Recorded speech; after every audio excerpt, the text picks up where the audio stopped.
Коргоо министрлигинин кызматкерлери баңгизат сатууга шектелүүдө. Алар гашиш сатуу боюнча системалуу канал түзүп алышкан. Каржы пирамидасына алдангандардын катары калыңдады. Шылуундардын торуна түшүүдөн сак болуңуз. Өлкөдөгү энергетикалык абал. Кыргызстанда атомдук электр станция курулабы. Тазалыктын жумушчулары митингге чыгышты. Ишканадагы ички интригалар. Күн жүрүш маалымат программасы менен тааныштырып, студияда Акылай Акналиева. Саламатсыздарбы? Улуттук коопсуздук мамлекеттик комитети 15 апрелде Коргоо министрлигинин 2 аскер кызматкери баңгизат сатууга айыпталып кармалганын билдирди. Атайын кызмат тараткан маалыматта аскер кызматкерлери Бишкек шаарындагы жарандарга гашиш баңгизатын сатуу боюнча системалуу канал түзүп алганы айтылат. Шектүүлөргө карата кылмыш жаза кодексинин баңгизат каражаттарын, психотроптук заттарды жана алардын аналогдарын сатып өткөрүү максатында мыйзамсыз даярдоо беренеси менен иш козголуп, Бишкек гарнизонунун аскердик камак жайына киргизилген.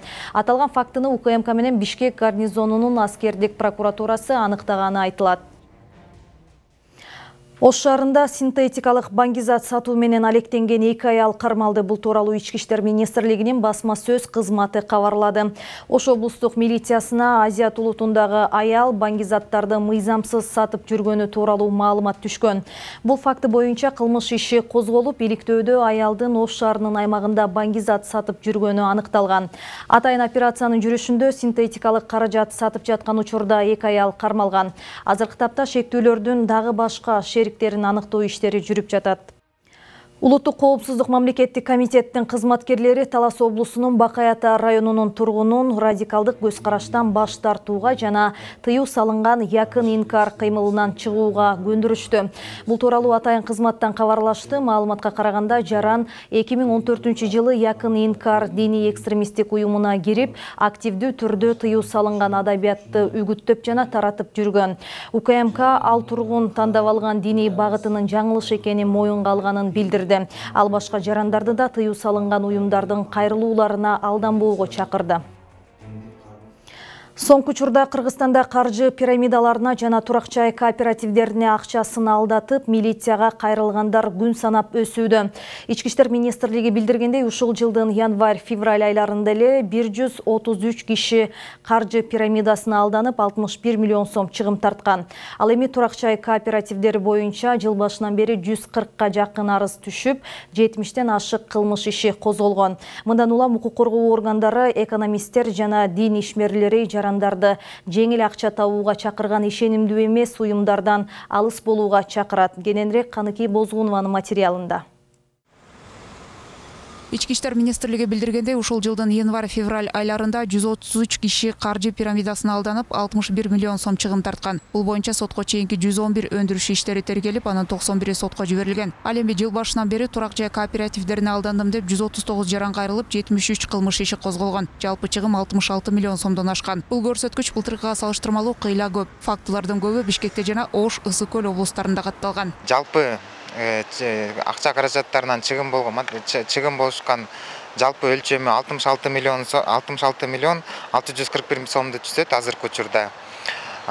Кээ бир учурда белгилей кетсек, булардын көбүнчөсү Бишкек шаарында, анан Ош шаарында болгон. Мисалга айтсак, Бишкек шаарында Белый дом Кейджи, эме Ош шаарында болсо Ордо Мурас биринчи турак-жай, ошондой эле Эслайн жана Ихсан турак-жай кооперативдерине ишмердүүлүгүнө карата кылмыш иши козголгон. Азыркы учурда 37 кылмыш иши соттун өндүрүшүнө жөнөтүлгөн. Ал эми калган кылмыш иштери боюнча азыркы учурда тергөө амалдары жүрүп жатат. 6 апрелде башкы прокурор Курмакул Зулушев жогорку кеңештеги отчетунда каржы пирамидалары боюнча маалымат берген. Анын айтымында 2021 жылы сотко чейин 3010 өндүрүш тергелип, 3050 кылмыш иши соттук кароого жиберилген. Бул иштерден 3308 адам жабыр тартып, мамлекетке келтирилген чыгым 465 миллион 56 миң 788 сомду түзгөн. Мындан сырткары жыл башынан бери эле 577 кылмыш иши козголгон. Ал эми 2022 жылдын 3 айында каржы пирамида фактылары менен жалпысынан ушу жаңы жылдан бери 577 кылмыш козголгон. 339 кылмыш соттук кароого жиберилди. Жабырлануучулардын саны 650 адамды түзөт. Жалпы келтирилген материалдык чыгым 153 миллион 744 миң 577 сомду, бул болсо эми 27 миң 400 акш долларын түзөт да. Бул жалпы келтирилген чыгым. Биздин негизги максат жана материалдык чыгымды өндүрүү. Бул жерде жарандардын баягы кандайдыр көз карашын өзгөртүш керек болуп атат. Пирамида түбү жакшылыкка алып барып баштаган. Пирамидалар чоңгойго жаратып атат. Каржы пирамидаларынын түрлөрү башка өлкөлөрдө деле бар, бирок айрым мамлекеттер аларды көзөмөлдөөнү мамлекеттик органдардын бирине тапшырып койгон. Ал эми Кыргызстанда мындай уюмдарга системалуу чара көрүлбөйт. Качан гана пирамидалар бузулуп, жок болгон учурда акчасын алдаткан жарандар колго ушуруп отуруп калат, же укук коргоо органдарына кайрылат. Мындай жагдайда жоопкерчиликке тартуу, чыгымды өндүрүп алуу мүмкүн болбой калат. Ошондуктан аларды алдын ала көзөмөлдөө керек дейт айрым экономисттер. Компания өзүнүн акчасын чогулткандан кийин кетип калуу оңой эле. Негеден бул пирамидада бир адам гана күнөөлүү болбосо, көп адамдар күнөөлүү болуп калышы мүмкүн. Ошондуктан бул жерде толук кандуу аларды жоопкерчиликке да чакыра албайсың, алып келе албайсың. Жөнөкөй жарандар жана саясий жана финансылык сабаттуулугу жок жарандар сөзсүз ошого чалдыгып, сөзсүз түрдө ошо зыянын көрүшөт да. Неден бул жерде булар алдаганда дагы психологиялык дагы приемдорду колдонуп, жана чоң кирешени убада берип, адамдардын ишеничине кирип, акчаны алып кетип калган учурлар өтө көп кездешет. Ошондуктан мен ойлойм, бул да иш-чараны, бул негизи чөйрөнү сөзсүз түрдө контролго алыш керек деп. Каржы пирамидаларынан айырмаланып, өлкөдөгү турак жай кооперативтери Юстиция министрлигинен каттоодон өтөт. Аталган мекеменин расмий сайтындагы маалыматка караганда, бүгүнкү күндө 163 коммерциялык эмес кооператив катталган. Бирок алардын бирөө дагы мыйзам боюнча Улуттук банктан лицензия алган эмес. Экономист Алмаз Шабдановдун айтымында, турак жай кооперативтери дүйнөдө кеңири жайылган тажрыйба. Ал тургай 100 жылдан бери иш алып барган компаниялар бар. Болгону бизде иштөө механизмдерин жакшы өздөштүрө албай жатат дейт ал. Ошондуктан аларды жок кылуу аракетин көрбөстөн ишмердүүлүгүн укуктук жактан тескеп, көзөмөлдү жөнгө салып коюу зарыл. Кооперативди өз ара салмакка салып текшериш керек. Анан эгерде ишеничтүү болсо, анда тескерисинен мен ойлойм, буларга ошо эл аралык тажрыйбаны колдонууга биздин мамлекеттик жагынан нормативдик право акттарды принимать этип, ошолорго жол бериш керек депчи. Негеден бул дагы системалуу түрдө бүт дүйнөдө эле иштеп келген. Бир гана банктардан эле алгыла дегенде туура эмес да. Негеден бул жөнөкөй ойлонгондо элдер өзүнүн акчасын алып барып банкка салып, ал деле банк кайра кредит берет. Бул жерде болсо кооператив өзүнүн жарандары өз-өзүнө эле берген болуп калат. Бул жерде жана цепочкада азыраак болуп, пайыздары азыраак болушу мүмкүн. Кыргызстанда айланбаш керек, болбош керек десек, жанагы эле лотереяда же болсо тотализаторлорго окшош эле башка эле мамлекетке регистрация болуп, бирок биякта реклама кыла берет интернет чөйрөдө. Анан кийин элдер баары эле колдонуп, бирок мамлекеттин такыр эле ага иш-чара жана рычаг деп коет го, инструменти жок болуп калат. Ошондуктан мен ойлойм, бул жерде да мындай жакшылап тажрыйбаны карап туруп анан ишке алыш керек.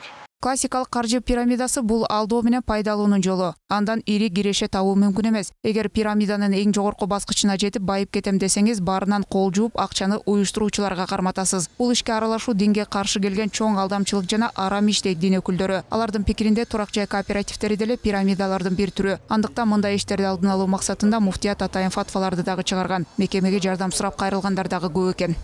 Сетевой маркетинг дейбизби, кооперативде ошол элди үндөөдө, элди чакырууда мындай бир кандай десем, алдамчылык жолдору бар да, элементтери бар. Эмне үчүн андай болбойт дейбиз? Себеби деген сен өзүң кылбаган эмгек акы үчүн акы алгың келип атат да. Бул бир эле эмеси да. Андан башка дагы баягы себептери бар. Мисалын айтып атабыз, биякта алдамчылык болушу мүмкүн, бул жакта жана сүткорлук болушу мүмкүн. Көп акча берип, анан аз-аздан кайсы бир учурда ошол акчадан да көбүрөөк бир акчаны кайра чыгарып алуусу, ошондой жанагы мүчө болуш үчүн кандай бир шарттарды коюлуусу, ушу иштөөсүнө. Ошондуктан фатвадагытар бул туурасында биздин ошо муфтияттын сайтында бар. Адамдар таанышып, окуп болса болот, үйрөнсө болот да. Азыр интернеттен өнүгүшү менен бул тармакка жаңы өнөктөштөрдү тартуунун көптөгөн каналдары пайда болуп, бизнес виртуалдык мейкиндиктин артында кеңири жайылууда. Андыктан укук коргоо органдары жарандарды оңой акча табууга азгырылбай, каражатты кайсы бир жакка салууда этият болууга чакырат. Негизинен шылуундар кыймылсыз мүлктү, облигацияларды жана акцияларды сатып алууну сунуштап, курулушка жана айыл чарбага инвестиция кылуу боюнча убада беришет. Каныкей Бозгунова, Улукбек Сулайманов, Нью ТВ.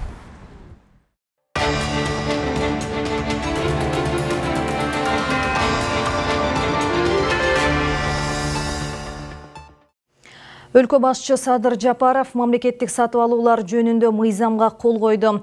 Президенттин басма сөз кызматы тараткан маалыматта мыйзамдын максаты ресурстарды натыйжалуу жана үнөмдүү пайдалануу жолу менен көп пайдага жетүү болуп саналат. Мыйзам мамлекеттик сатып алуулардын жол жоболорун жөнөкөйлөтүүгө жана коррупцияны минималдаштырууга багытталган. Мында мамлекеттик сатып алуулардын ыкмасы каралган деп жазылган. Ошондой эле мамлекеттик жана муниципалдык ишканалардын уставдык капиталга катышуу үлүшүнүн 50% ашыгы мамлекетке таандык болгон акционердик коомдордун, анын ичинде алардын туунду чарбалык коомдорунун сатып алуулары мыйзам менен жөнгө салынбай турганы белгиленген деп көрсөтүлгөн. Бул мыйзам долбоорду жогорку кеңеш 6 апрелде кабыл алган.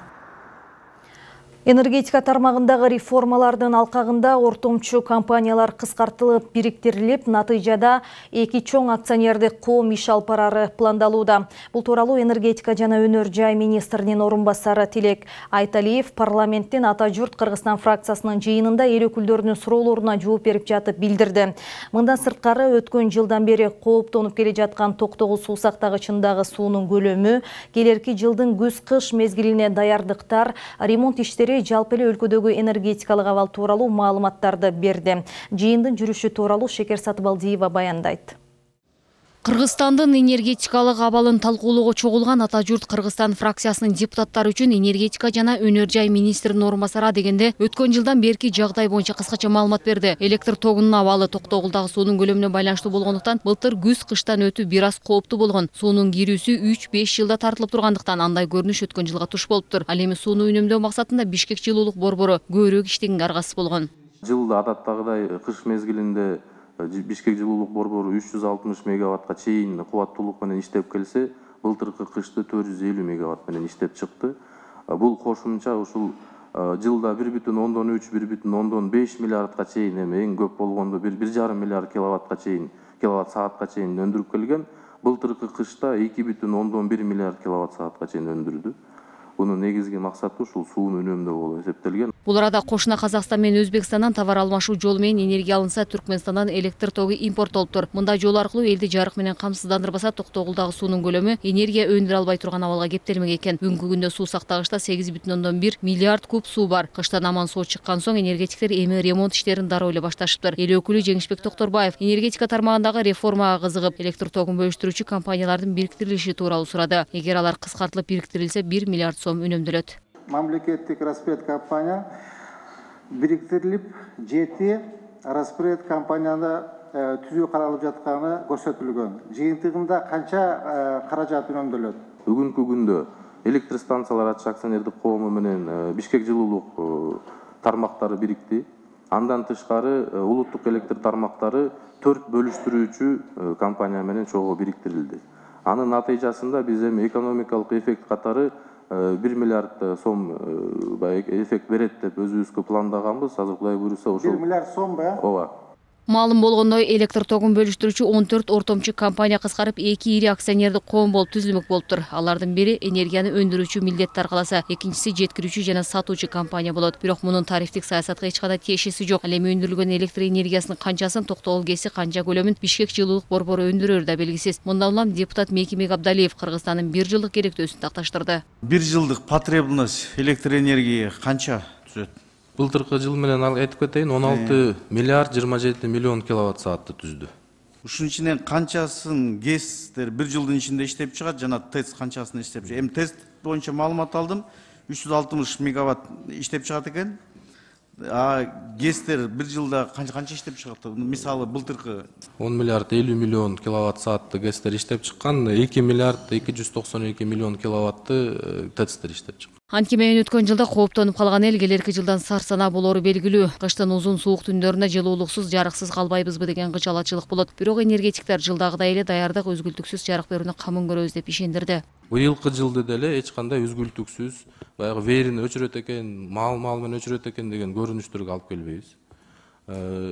Дагы деле болсо биздин бүгүнкү күндө жасаган аракеттерибиз ушул токтогул суу сактагычында сууну үнөмдөп, былтыркыга салыштырмалуу 2,5 миллиард куб сууну кыскарттык айырмачылыкты.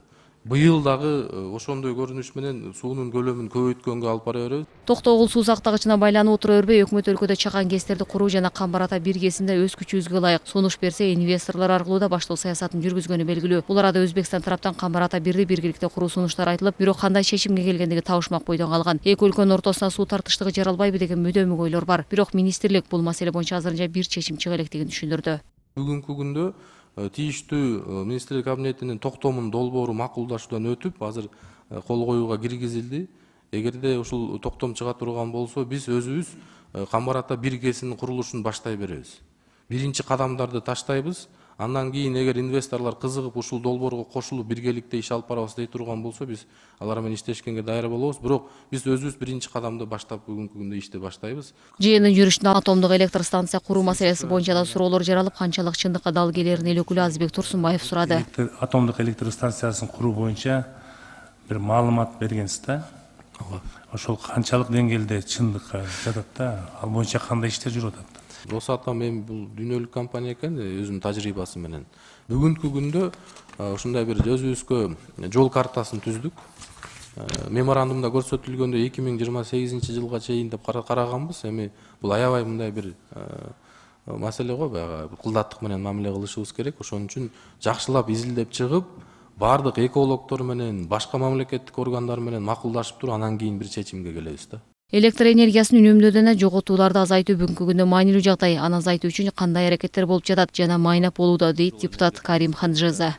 Айтканда эң көп зыян бул электр энергиялык жоготуулары. Ушул жоготуулардын азайтуу боюнча иш-чараларды тыкыр планы түзүлгөнбү? Жоготуулар көп болгондо көбүрөөк пайызды азайтууга жеңил болгон да. Убагында 45%га чейин жоготуулар болгон. Ошондо жыл сайын 5-10%га кыскартуу жеңилдүү эле болгон. Азыркы күндө 12%дан ылдый түшүп калды. Ошон үчүн ар бир 0,1%га чейин дагы түшүрүү кыйынчылыкты туудуруп атат. Ошон үчүн биз жанагы акылдуу эсептегичтерди дагы жалпы республика боюнча таратсак деп өзүбүзгө пландын койгонубуздун себеби ошол.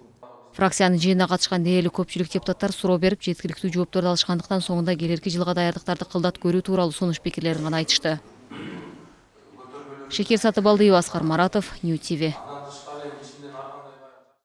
Бүгүн Бишкекте өзгөчө кырдаалдарда мамлекеттик органдардын жалпыга маалымдоо каражаттарынын, коомдук уюмдардын жана жарандардын өз ара аракеттенүү жол жобосун иштеп чыгуу боюнча координациялык жолугушуу өттү. Иш-чара президенттин администрациясынын маалыматтык саясат кызматы тарабынан демилгеленип, Кыргызстандагы Интерньюстун өкүлчүлүгү өз ара аракеттенүү жол жобосун иштеп чыгуу боюнча эксперттик топтун ишин колдоду. Иш-чарага президенттик администрациянын, мамлекеттик органдардын, массалык маалымат каражаттарынын, жарандык коомдун өкүлдөрү жана башкалар катышып, алар өз ара аракеттенүү механизмдерин иштеп чыгууну талкуулашты. Белгилей кетсек, буга чейин президент Садыр Жапаров өзгөчө кырдаалдарда маалыматтарды чогултууга жана жайылтууга жоопкерчиликтүү мамиле кылуу керектигин айтып, туура эмес маалымат жана чагымчыл материалдар кырдаалды курчутушу мүмкүн экенин билдирген. Пресс-центр уюштуруп атканда сөзсүз онлайн вещаниясын уюштуруп бериш керек экенбиз.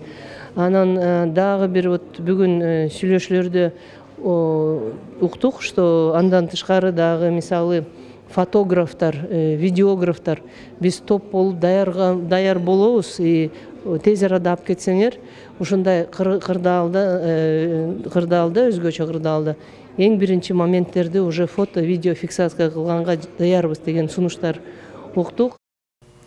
Улуттук банк жүргүзгөн акча кредит саясатынын аркасында Кыргызстандын экономикасы, ишканалары жана калкы акыркы тышкы таасирлерден ишенимдүү корголду. Бул тууралуу бүгүн 15 апрелде өлкөнүн башкы банкынын каржы тармагын өнүктүрүү боюнча конференцияда экономика жана коммерция министри Данияр Амангелдиев билдирди.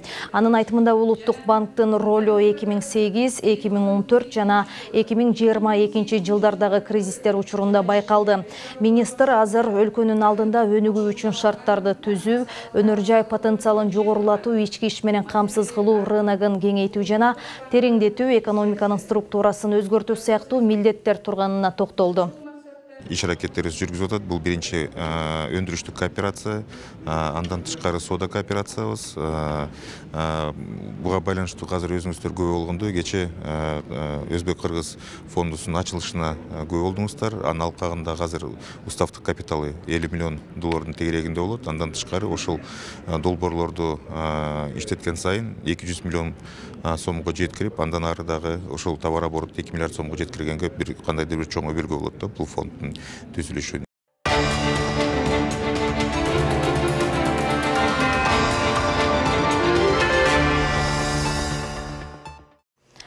Бишкек шаарынын мэринин орун басары Жамалбек Ырсалиев тазалыктын башчысы болуп Султан Алыбаев дайындалганын билдирди. Ал бул тууралуу аталган ишкананын жумушчуларынын нааразычылык акциясында айтты.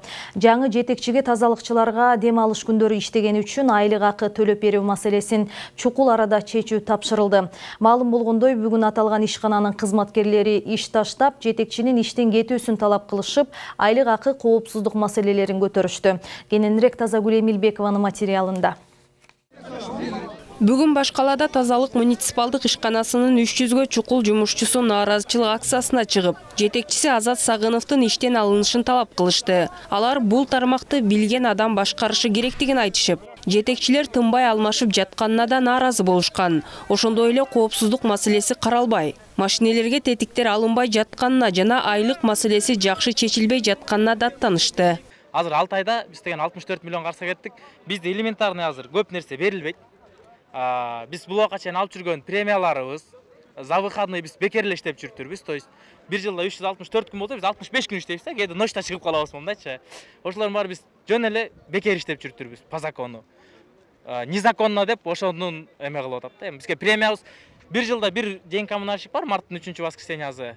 Ошолда незаконный экен, ошо премия төлөнчү, алда незаконный деп азыр биздин бардык балдарды сокращение кыскартып, айлыгыңарды көбөйтөбүз деп, биздин айлыкты наоборот кыскартып, участокты көбөйтүп, жумуш көбөйүп атат, бирок жумушчулар азайып атат да. Нааразы болгон ишкананын жумушчулары маселени чечүү үчүн Бишкек шаарынын мэринин келүүсүн талап кылышты. Бирок аларга вице-мэр Жамалбек Ырсалиев баш болгон бир нече адамдар келишип, былтыр жылдын аягында тазалыкка башчы болгон Азат Сагынов кызматтан алынганын, жаңы жетекчи болуп Султан Алыбаев дайындалганын кабарлады. Ал жаңы директорго дем алыш күндөрү иштеген жумушчуларга айлык акы төлөп берүү жана башка бардык маселесин тез арада чечүүнү тапшырганын билдирди.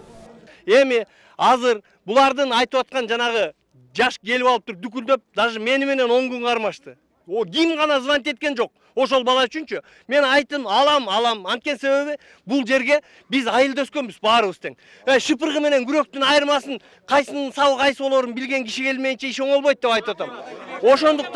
Ошондуктан азыр мен лично өзүм контролго алып күнүгө эртең менен ишти ушул жерден баштап турам. Кимисинде плюс болуп атат, кимисинде минус болуп атат. Анткени себеби тазалык биздин шаардын жүзү. Эгер ушул тазалыктын кызматкерлери эки эле күн чыкпай койсо, шаар мусорго толуп кетет. Ошондуктан мен лично ошол кишиге ишеним көрсөтүп аткам. Бишкектин көчөлөрүн, коомдук жайларды тазалап, күнүнө 500 тоннанын тегерегинде таштанды чыгарган тазалык ишканасында 1,5 миңдей адам иштейт. Жана буга чейин жумушчулар көчө тазалап жаткан учурда уна коюп каза болгон учурлар катталган. Ишкананын жумушчулары мекеменин профсоюз уюмуна бөлүнгөн акча дайынсыз болуп, эч кандай отчет берилбей жатканына да токтолушту.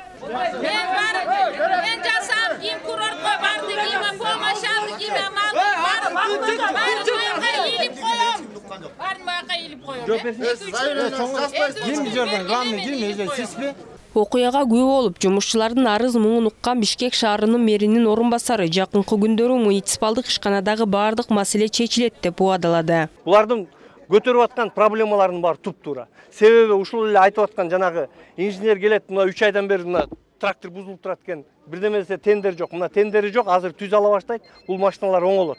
Маселе чечилет. Андан тендерден мыйзам жаңы бекиди, 3 окуудан өттү. Азыр Кудай буйрса президент кол койсо бүттү, маселе чечилет. Мен айтып атам, 514 миллион акчанын ичинде жылдырып кайсынан экономия кылабыз, кайсын экономдойбуз. Мисалы мурун жана тендерге деп туруп запчасттарды алып келсе, мындай чоң баа менен алып келип атканда, ошонун баары эконом болот.